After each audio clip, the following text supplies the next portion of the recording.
Hello students, this is the sixth part of your video and as well as last part of the chapter 1 from history.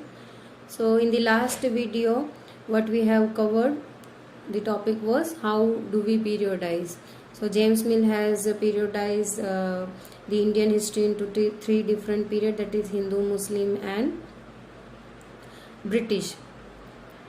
That is ancient, that was being ruled by the Hindu rulers, and the medieval period that was being ruled by the Muslims or Mughals you can say, and the modern period when the British arrived.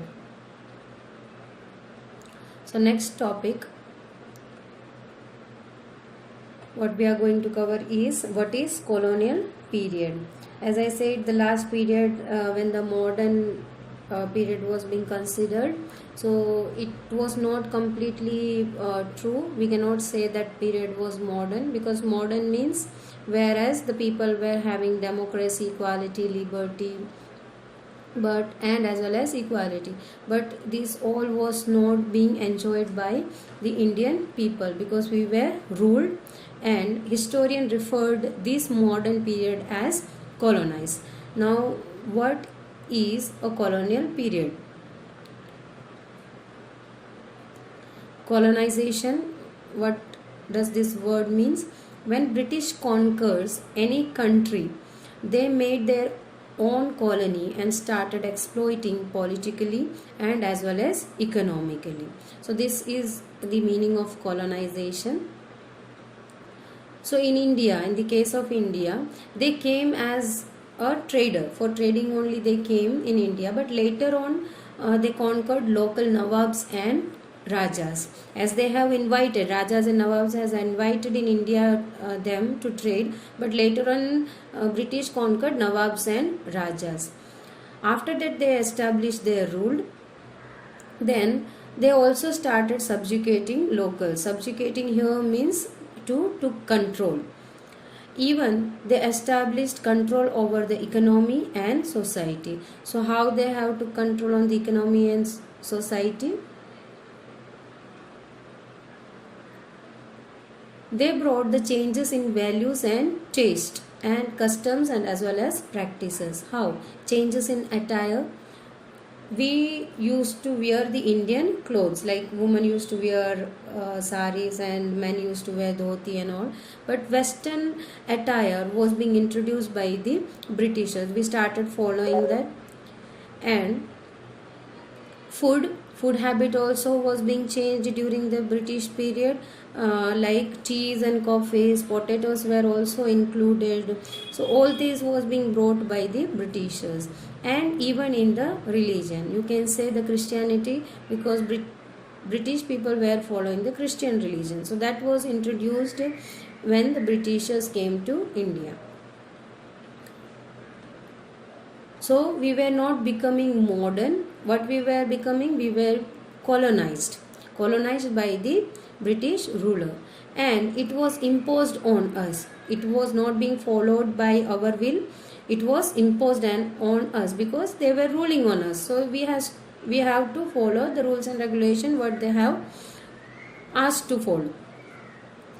So here what does the word means? Colonial, colonization and colonial.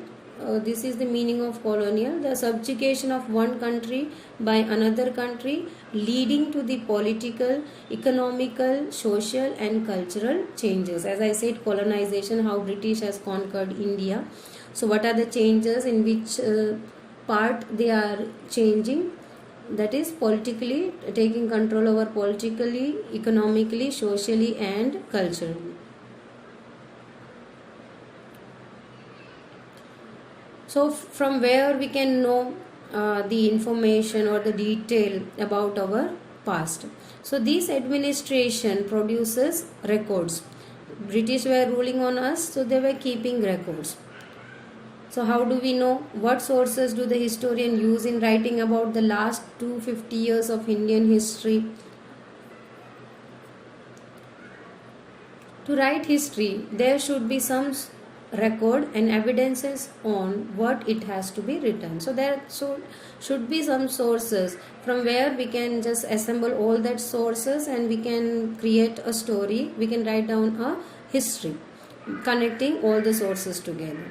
So British also believed that the act of writing was very much important. Every instructions, plan, policies, decision, agreement, investigation was being written.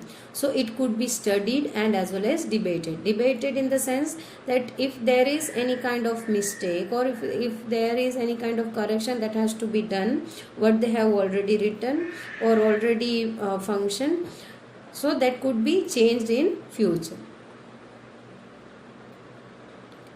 It was preserved in record room. Now what all the things what they have written, where do they preserve? It was preserved in a record room. Now record rooms, it was attached with the village Tehsildar office, the collectorate office, the commissioner's office, the provincial secretariats and the law courts. So all these administrative centers were having one special room where these all written records were being preserved. Later on, they also established the specialized institution. Now, specialized institutions like archives and museums. So, it was again introduced or established to preserve the important records, which could be later on read by the historians or even by the Britishers. Now, letter and memos of 19th century's administration can still be read in the archives because that was being preserved. You can also study notes and report that was prepared by district officials or instruction and directives which was sent by official at the top provincial administration. So even now also we can read because it was being preserved at that time. Now, it was copied out and beautifully written by calligraphist by specialized person. This was the specialized person in the art of beautiful writing. So in the past there were no, the printing machine was not being introduced. So they used to copy all the stuff by writing. In the middle of 19th century, with the spread of printing machine, now the printing machine was being introduced in the middle of 19th century. So multiple copies of these records were printed of each government department. So every department's important documents were being copied multiply by printing machines. This was one of the source from where we got the information of past to the Indian historians. So Indian historians were getting the information from these sources.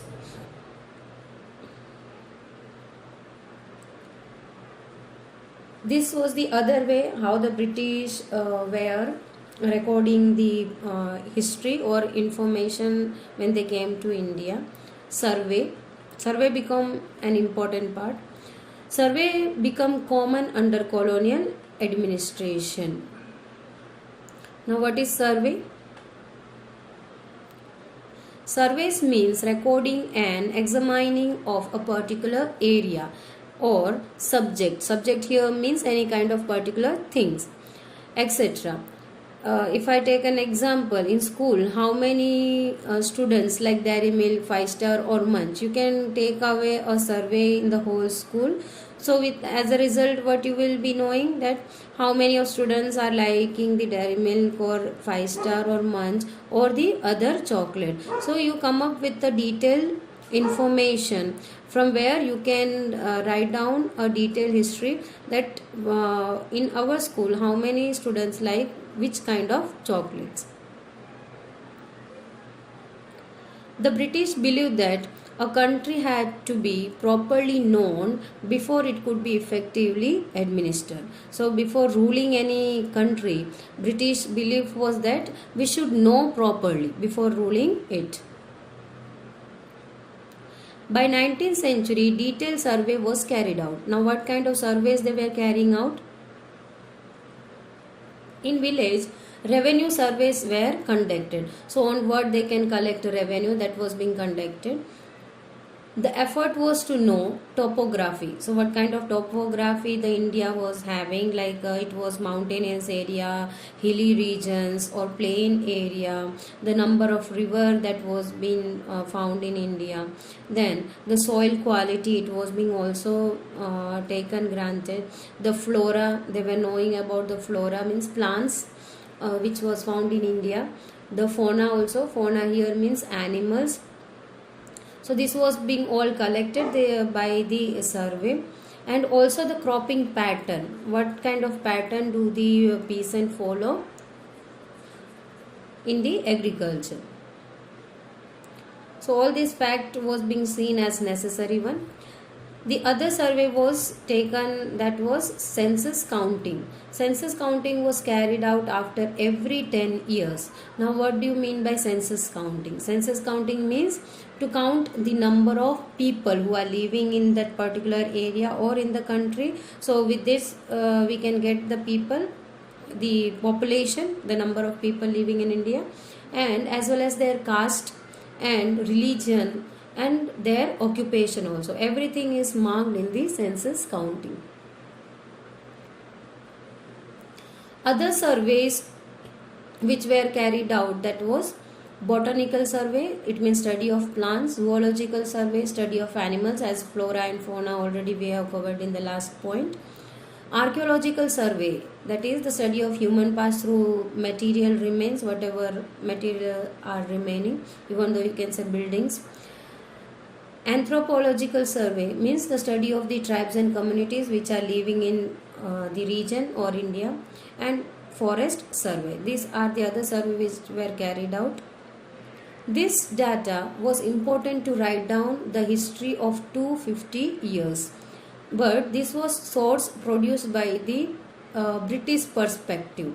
This was only the viewpoint or the perspective of the Britishers. Now what about Indian perspective then? What was lagging in the British sources? What they have not, what kind of information, what they have not collected, that we have to see.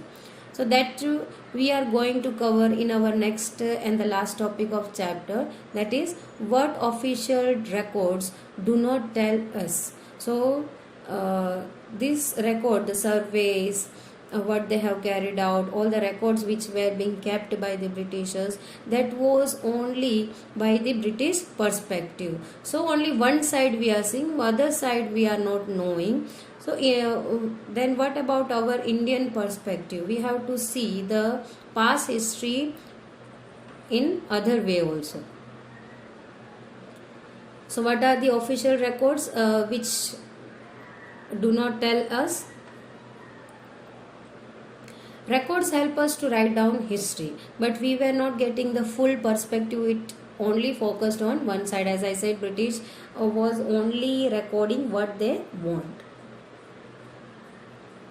Here, whose perspective was being seen through? That was British perspective, and the absence of Indian perspective, you can say over here.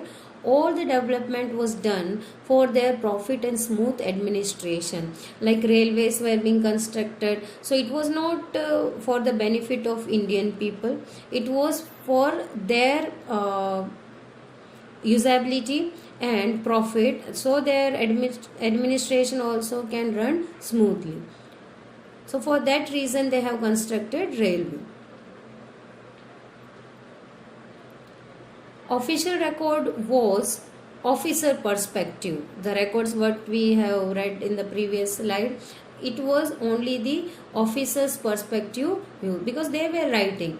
So what they were interested in and what they wished for the future generation to know, that only was being written. So in the reality may be completely different. Whatever the record it was being written, it would be a different scenario if we look in the different way. So history should be looked after by other perspective also. Here it is very necessary. How do we know in which way or in what way we should see the history? Now here we can get an example, by historians, Indian historians perspective, if you want to see the Indian history, what the official records do not tell us is, we can go through the diaries of Indians, which were being written by the Indian people itself, account of pilgrims, those who have visited India, or who are visiting different places of India, and as well as travelers like Fahen, you have already learned in the previous classes. Autobiographies of the important leaders, and also the reformers like Raja Ram Mohan Rai. They have written Mahatma Gandhi, Rabindranath Tagore. Their autobiographies were there. So we can refer these books also, and as well as the records which were being written by the poets and novelists. So this could be a pure information that was only focusing on the Indian areas or Indian people. They were just giving the information of the locals, which was being not seen by the Britishers. Yet the history lacks the perspective of peasant. So as I said, the previous point, as I said, that from where we can collect the information, that is through diaries of Indian, accounts of pilgrims, travelers. Again, one more thing we are lagging behind, that is about the perspective of peasants, tribals and workers, about their life. That is very difficult to know, because nobody is writing about their life, and even though they are also not able to write down about themselves, because they are uneducated, how they will write about them. So we can say, even if history was seen by the Indian perspective, so only the half portion of history was being covered, the other half is not seen, like the history of a common people. Common people here I can refer it as a peasants, tribals and workers. So this is the end of your chapter. Thank you.